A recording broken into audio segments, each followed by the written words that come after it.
বিড়াল আনলাম বলে তুই রাগ করেছিস? এই দেখেন আমাদের নতুন বিড়ালটি। ও ক্যামেরার সামনে আসতে চাইছে না, তাই সে চলে গেছে। তো সে তো আপনাদের সাথে কথা বলতে ইচ্ছুক না। দেখেন সে অনেক রাগ করে ফেলেছে ওই বিড়ালটিকে দেখার পর থেকে। আর উনি দেখেন ভিডিও করতে ইচ্ছুক নয়, কিভাবে দূরে চলে যাচ্ছে দেখেন।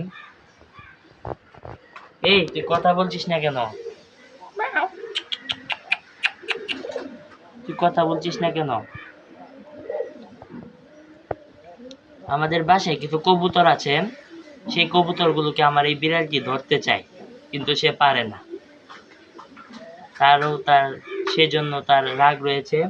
আর ঘরে আরেকটি বিড়াল নিয়ে আসলাম বলে তার রাগ রয়েছে অনেক। তো আপনারা সবাই দোয়া করবেন যেন আমাদের বিড়ালের রাগ কমে যায়।